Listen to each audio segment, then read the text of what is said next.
So you come from the Bold and the Beautiful, Young and the Restless. Which one did you prefer better, or it's the The same? Bold and the Beautiful. Huh? The Bold and the Beautiful. Oh, really? Bold and the Beautiful? Why?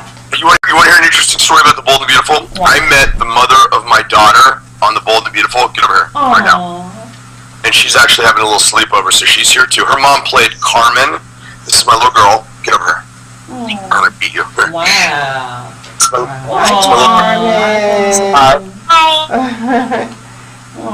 Say something. Adorable. So I like Bold and Beautiful because it was a half-hour show, and Young and the Restless is the #1 show in daytime. Okay. And I think with that comes like a lot of pressure, and it's a little less. It's Bold and Beautiful was more like a family. It was a lot of fun. Young and the Restless is very serious. It's like can't explain it. Okay. But I had a really good time doing the Young and the Bold and Beautiful. Okay. Wow. So do you have any behind the scenes stories? Do I what? Have any behind the scenes stories? Ooh, any behind the scenes stories? Yeah, actually I have a lot of them, but I can't tell you because I would probably get fired by Sony. So I have a lot of them actually, yeah. But I can't say anything. Wow. See, as fans, we want to know. It's really fun. I mean, a lot of people they say you must work really hard, and it's like I always say this. I don't work really hard. I mean, the most I work in a week is probably 3 days a week. But when you have to be on camera, you better be real good and know what you're doing, and you better be on it. Do you know what I mean? So it's not like it's not like it's grueling and I'm there for 14 hours a day. Okay. But when I need to be there, I need to bring my A game. Okay. Okay. Now, do you have trouble memorizing the lines? Is there a trick for you to memorize? I equate that to kind of like being in the gym. Like in the beginning in the gym, you can't lift a lot of weight, whatever. I got better at it. In the beginning, it was very difficult. It's a skill set. You know what I mean? Like in the beginning, it was hard for me to learn my lines. But now, that's far and away not the hardest part. Wow. Because that's what amazes me about any soap opera star. It's like every day you have a whole new set of lines. Yeah. I mean, that sets you apart from other actors. You know what the hardest thing is, truthfully? I mean, a lot of people are like, they kind of bad rap soap operas. And if they understood the fact that we get one take. And basically, if you don't bump into the furniture, it's going on camera. So wow, just one take? Wow. Yeah, so when you do a play, for instance, you'll rehearse for like 6 weeks, right? Yes. So that's conducive to the best possible result, right? Yes. Soap opera, we're like the instant soup of acting. I mean, it's like, you get a new script every day, and you're not rehearsing at all. You get one take. There's no rehearsal. And that's what people see on TV, and sometimes people are like, soap operas, blah blah blah.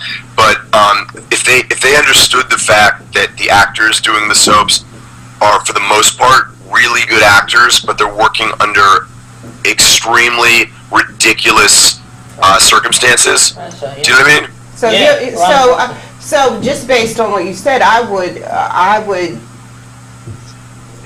think that you guys are the hardest working actors in the world. Yes. And you have the best skills because it is hard. It is because at the end of the day, everyone wants to do good work. Like we show up in the morning and we're like, we want to give the best possible product that we can, but unfortunately, we are constrained by the medium, which is like it's like say your lines, on to the next scene. Do you know what I mean? It's not like let's rehearse it and really let you really explore who your character is. It's like say your lines, on to the next. Get it done. Wow.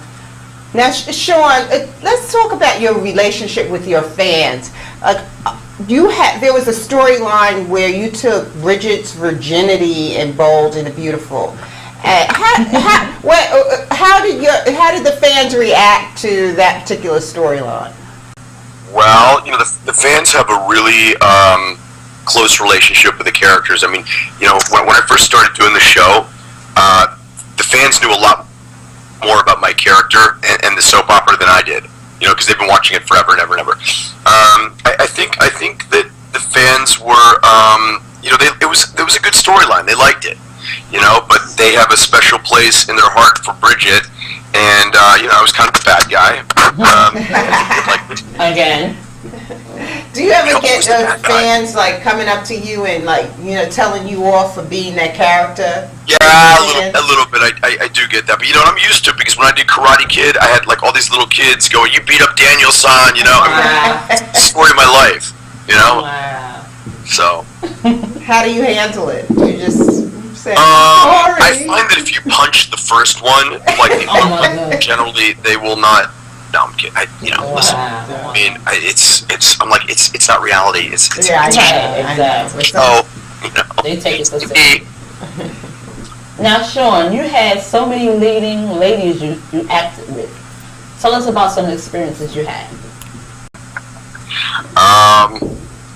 Well, I have been very fortunate to work with some fantastic leading ladies. I've worked with some really fun people. I've worked with Fran Drescher from The Nanny. Who else have I worked with? It's fun. Jeannie Francis, you know, Luke and Laura. Yeah. I've been fortunate to work with some really terrific actresses. And you know, the thing I love about my job is like you never know who you're going to wind up with. In other words, I mean, they're always bringing new people on, Young and the Restless, you know what I mean? And, you know, you watch somebody for years and maybe follow their career, and then you see on the list, you're like, oh, wow, I've got a scene with that person today. And it's kind of cool. You never know who's going to be brought into, you know, my world through acting. So I like that. Okay. Because what about the soap operas? What we're going through now, they're taking it off the air. And we recently had an interview with, what's her name? Cassie from the Young and Restless. We interviewed her last week, and she was telling us that it's up to the soap fans to be heard, to fight for what they want.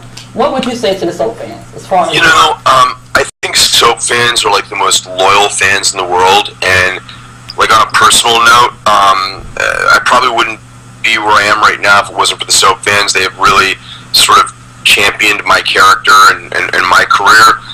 I just found out yesterday that General Hospital is getting taken off the air, I guess in 2013. I didn't know that. It's sad, you know, but it's simple economics. I mean, you know, as long as the studios can sell the commercial space for the commercials, the shows will continue to be on. It's hard and it's sad because there's a personal face on it. You know, like people are like, oh, my show's getting taken off the air. Well, yeah, but it's also like 250 people that are losing their job. That's how they feed their families. That's how they put their kids through school. Right. And that's why I get really irate when I hear like people. You know, I see people writing on the message boards like, I hate that character, fire him. And it's like, that's how somebody feeds their family. Exactly. Yeah. That's how somebody like lets their little girl have like, you know, an education. So, you know, it's very personal for me. We're fortunate with Young and the Restless because we are the #1 show that we have re-signed with Sony for another couple years. But you agree with what Cassie said she's Carmen Grimm she used to play on the Young and Restless as a little girl. She died in a car accident. She was telling us if we fight, because the biggest fan base is soap fans. If we fight back and really speak out, maybe we could, you know, save ourselves. So can you let the soap fans know that we gotta come together, we gotta fight for what we want? You know, and they pay attention to that. You know, I mean, it's like you know, the soap fans are very vocal, and you know, there's been like a lot of grassroots movement in trying to keep certain shows on the air. And like I said, I thank God every day for the soap fans because I have a job because of them. Yes. Now, if soaps were to go away, Sean, which direction do you think you would go? And you've written a book. You know, I always try and stay busy doing other things. You know, I really, I am in the process of, I'm going to be doing a film next year.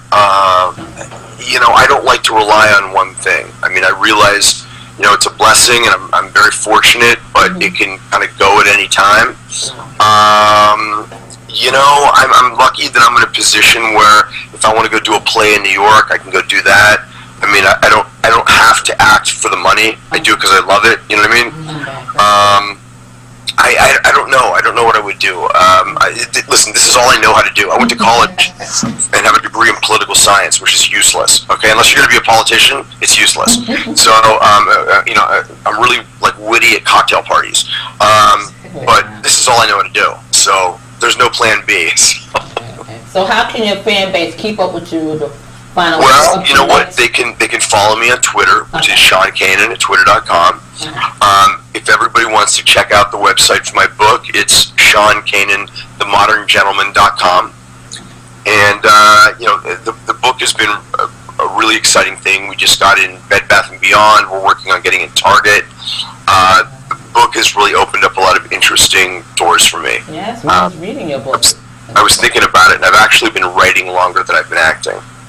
And I'm very proud of the book. I think that a lot of people, they think that, okay, it's just another like cookbook by a soap actor, and it's really way more than that. I mean, the book is kind of like a pop psychology, deals a lot with relationships, things like that. So I would encourage everybody to take a look at it, because I think it's actually, it's a pretty, I'm very proud of it actually. It was more like a family. It was a lot of fun.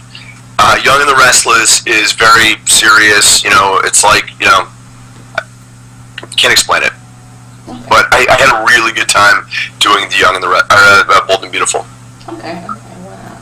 So do you have any behind the scenes stories? Do I what? Have any behind the scenes stories? Ooh, any behind the scenes? Wow.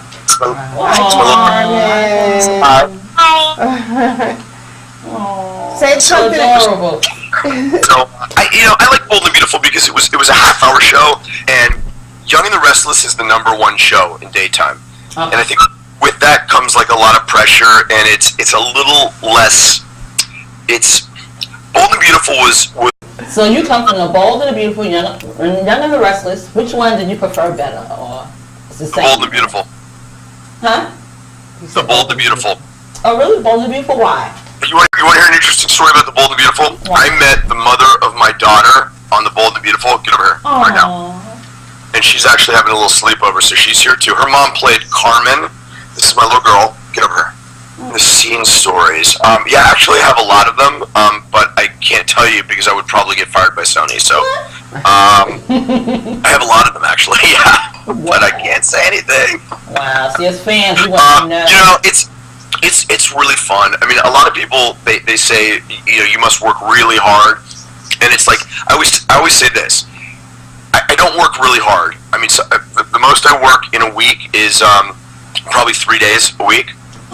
But when you have to be on camera, you better be real good and know what you're doing, and you better be on it. Do you know what I mean? So it's not like it's not like it's grueling and I'm there for 14 hours a day. But when I need to be there, I need to bring my A game. Okay. Okay.